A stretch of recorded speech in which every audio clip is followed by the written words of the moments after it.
ಎಲ್ಲರಿಗೂ ನಮಸ್ಕಾರ. ಇವತ್ತು ನಾವು ಅಕ್ಕಿ ಹಿಟ್ಟಿನ ನೀರು ದೋಸೆ ಮಾಡ್ತಾಯಿದ್ದೀವಿ. ಅದಕ್ಕೆ ಬೇಕಾಗಿರೋ ಪದಾರ್ಥಗಳು ಮೂರೇ ಪದಾರ್ಥ ಬಳಸ್ಕೊಂಡು ಮಾಡ್ತಾಯಿದ್ದೀವಿ. ತುಂಬ ಚೆನ್ನಾಗಿರುತ್ತೆ ನೀರು ದೋಸೆ. ನಾನು ಮೊದಲಿಗೆ ಒಂದು ಬಟ್ಟಲು ತೊಗೊಂಡಿದ್ದೀನಿ. ಬಟ್ಟಲಿಗೆ ನಾನು ಅಕ್ಕಿ ಹಿಟ್ಟು ಸೇರಿಸ್ಕೊಳ್ತಾ ಇದ್ದೀನಿ. ನಾನು ರುಚಿಗೆ ಬೇಕಾದಷ್ಟು ಉಪ್ಪು ಸೇರಿಸ್ಕೊಳ್ತಾ ಇದ್ದೀನಿ. ನೀರು ತೊಗೊಂಡಿದ್ದೀನಿ. ಈಗ ಚೆನ್ನಾಗಿ ಮಿಕ್ಸ್ ಮಾಡ್ಕೊಳ್ಬೇಕು. ಈ ಥರ ಸ್ವಲ್ಪನೇ ನೀರು ಹಾಕ್ಕೊಂಡು ಗಂಟಿಲ್ದಿರ ಕಲಿಸ್ಕೊಳ್ಬೇಕು. ಒಂದು ಬಟ್ಲು ನೀರು ಹಾಕಿ ಕಲಸಿದ್ದೀನಿ, ಗಟ್ಟಿ ಇದೆ. ಇನ್ನೂ ಅರ್ಧ ಬಟ್ಲು ನೀರು ಸೇರಿಸ್ಕೊಳ್ತಾ ಇದ್ದೀನಿ. ಸೇರಿಸ್ಬಿಟ್ಟು ಮಿಕ್ಸ್ ಮಾಡ್ಕೊಳ್ಬೇಕು. ಆದಷ್ಟು ತೆಳ್ಳಗಿರಬೇಕು, ತುಂಬ ಗಟ್ಟಿ ಇರಬಾರ್ದು. ಗಟ್ಟಿ ಇದ್ದರೆ ದೋಸೆ ಬರೋಲ್ಲ. ನಾವು ಎಷ್ಟು ತೆಳ್ಳಗೆ ಮಾಡ್ತೀವೋ ಅಷ್ಟು ಚೆನ್ನಾಗಿ ದೋಸೆ ಬರುತ್ತೆ. ನೀಟಾಗಿ ಮಿಕ್ಸ್ ಮಾಡಿ ಇಟ್ಬಿಟ್ಟು ಒಂದು 5 ನಿಮಿಷ ನೆನೀಲಿ ಅಂತ ಮುಚ್ಚಿ ಇಟ್ಕೊಳ್ತೀನಿ. ಪಟ ಅಂತ ಆಗ್ಬಿಡುತ್ತೆ ಇದು.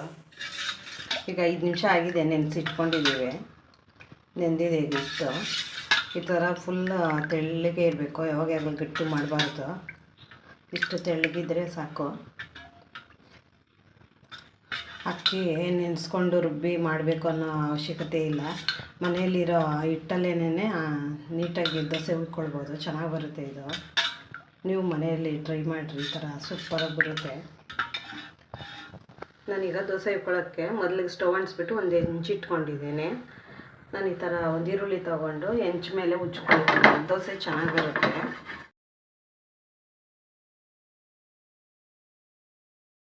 ದೋಸೆ ಹೆಂಚು ಮೇಲೆ ಉಯ್ಕೊಳ್ಬೇಕಾದ್ರೆ ಹೆಂಚು ಮಾತ್ರ ತುಂಬ ಚೆನ್ನಾಗಿ ಹೀಟಾಗಿರಬೇಕು.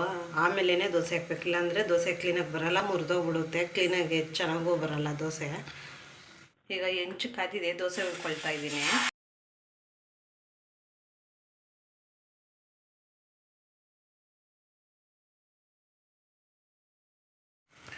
ದಪ್ಪ ಉರಿಯಲ್ಲೇ ಬೇಯಿಸ್ಕೊಳ್ಬೇಕು. ಒಂದು ಪ್ಲೇಟ್ ಮುಚ್ಚಿಟ್ಕೊಳ್ತಾ ಇದ್ದೀನಿ.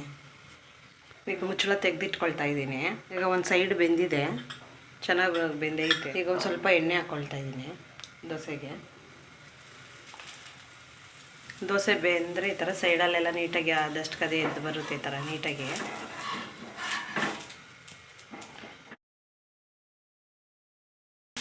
ಚೆನ್ನಾಗಿ ಬೆಂದಿದೆ.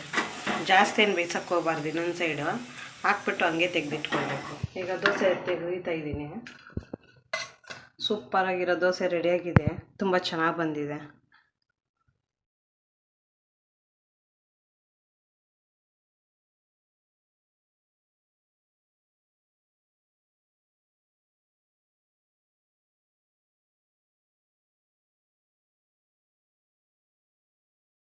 ದೋಸೆ ತುಂಬ ಚೆನ್ನಾಗಿ ಬಂದೈತೆ, ಸಾಫ್ಟಾಗಿ. ಇದು ಯಾರು ಬೇಕಾಗಿದ್ರೂ ಮಾಡ್ಕೊಳ್ಬೋದು. ಈಸಿಯಾಗಿ ಮಾಡೋ ಅಂಥ ದೋಸೆ ಕಾಯಿ ಚಟ್ನಿ ಜೊತೆ, ಸಾಂಬಾರು, ಪಲ್ಯ ಎಲ್ಲದರ ಜೊತೆನೂ ತುಂಬ ಚೆನ್ನಾಗಿರುತ್ತೆ. ಯಾವುದರ ಜೊತೆ ಬೇಕಾಗಿರೋ ತಿನ್ಬೋದು. ಮಸಾಲೆ ಸಾಂಬಾರಿಗೆಲ್ಲ ಸೂಪರಾಗಿರುತ್ತೆ. ನೀವು ಮನೇಲಿ ಒಂದು ಸರಿ ಟ್ರೈ ಮಾಡಿರಿ. ನಮ್ಮ ವಿಡಿಯೋ ಯಾರೇನು ನೋಡ್ತಾ ಇದ್ದೀರೋ ಸಬ್ಸ್ಕ್ರೈಬ್ ಮಾಡ್ಕೊಳ್ರಿ, ಶೇರ್ ಮಾಡಿರಿ. ನಮ್ಮ ವಿಡಿಯೋ ಇಷ್ಟ ಆದರೆ ಒಂದು ಲೈಕ್ ಕೊಡಿರಿ.